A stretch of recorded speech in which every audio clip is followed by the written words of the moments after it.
Shalom, selamat berjumpa kembali dengan Renungan Suara Gembala hari ini. Mari kita datang kepada Tuhan untuk mengucap syukur dan berterima kasih di dalam doa. Bapa, kami menghampiri hadirat-Mu untuk mengucap syukur dan berterima kasih atas segala kebaikan dan kemurahan yang Kau berikan kepada kami. Saat ini kami akan kembali mendengar, membaca, dan merenungkan firman Tuhan. Ajarlah kami melalui terang firman Tuhan, agar kehidupan kami semakin layak dan berkenan di hadapan Tuhan. Terima kasih Tuhan untuk hari-hari yang telah Tuhan sertai. Di dalam nama Tuhan kami Yesus Kristus, haleluya, amin.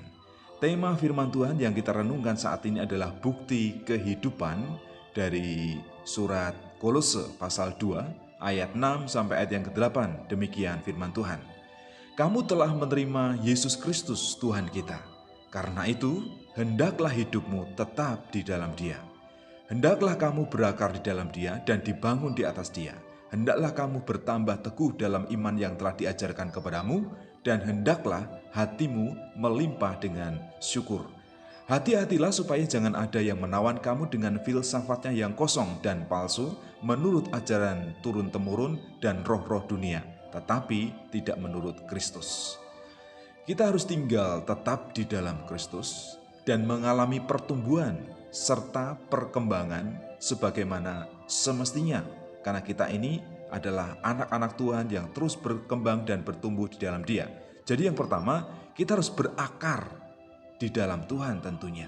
Jadi kita berpaut dengan kebenaran firman Tuhan yang kita pelajari, yang kita renungkan setiap hari. Sehingga kita memiliki iman yang kuat, iman yang teguh, iman yang tidak mudah digoncangkan oleh rupa-rupa angin pengajaran yang ada di dunia ini, oleh filsafat, ajaran turun-temurun, oleh nenek moyang kita sebagai manusia yang tidak sesuai dengan kebenaran firman Tuhan. Kemudian yang kedua, kita harus bertumbuh. Jadi kita mengalami pengenalan kepada Kristus, mengenal karakter dan sifat-sifat Kristus yang harus kita terapkan dalam kehidupan kita, sehingga kita semakin hidup dalam kebenaran, hidup sesuai dengan firman Tuhan. Terlebih karakter kita itu semakin hari menjadi serupa dengan Kristus. Itu adalah pertumbuhan kehidupan kita secara spiritual, secara rohani. Itu juga akan berpengaruh dalam tindakan, perbuatan, dan tingkah laku kita menjadi berkat bagi orang lain dan mempermuliakan nama Tuhan.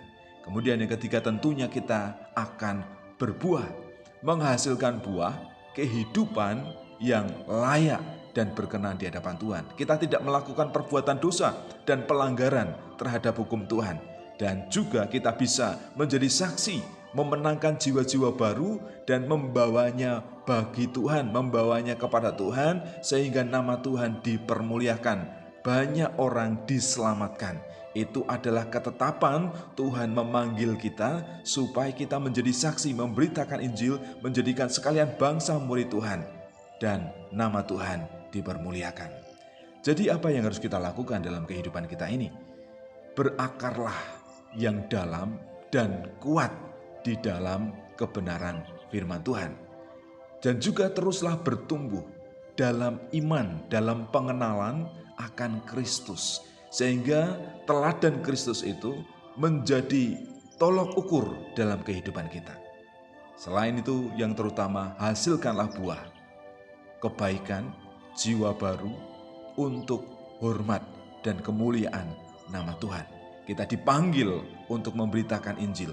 Kita dipanggil untuk menyelamatkan jiwa-jiwa yang terhilang, supaya mereka tidak binasa tetapi memiliki kehidupan yang kekal. Kita harus berakar, bertumbuh, dan berbuah di dalam Kristus, memiliki hidup yang bernilai dan berarti. Bapak, kami ingin memiliki kehidupan yang berkualitas, berakar di dalam Kristus. Iman kami kuat dan teguh, tidak mudah goncang dan diumbang-ambingkan oleh rupa-rupa angin pengajaran, filsafat manusia yang kosong, yang palsu, menurut ajaran turun-temurun. Tetapi kami bersumber kepada kebenaran firman Tuhan. Kami ingin bertumbuh, mengenal Kristus, sifat dan karakternya yang harus kami teladani, yang harus kami terapkan di dalam kehidupan kami. Sehingga pada saatnya hidup kami ini akan menghasilkan buah. Hidup kami semakin layak, semakin berkenan, karena kami tidak melakukan perbuatan dosa dan kejahatan lagi. Kami meninggalkan kehidupan yang lama dan kami hidup di dalam kehidupan yang baru. Mampukanlah kami Tuhan. Dan kami juga rindu memenangkan jiwa, membawa mereka yang tersesat, diselamatkan, dibawa kepada Tuhan, sehingga mereka tidak binasa dan memiliki kehidupan kekal seperti yang disediakan untuk kami, orang-orang yang sudah percaya kepada Tuhan. Terima kasih Tuhan, kami ingin tetap hidup di dalam Tuhan, teguh di dalam Tuhan, dengan berakar, bertumbuh, dan berbuah bagi kemuliaan nama Tuhan. Terima kasih Tuhan Yesus. Haleluya. Amin.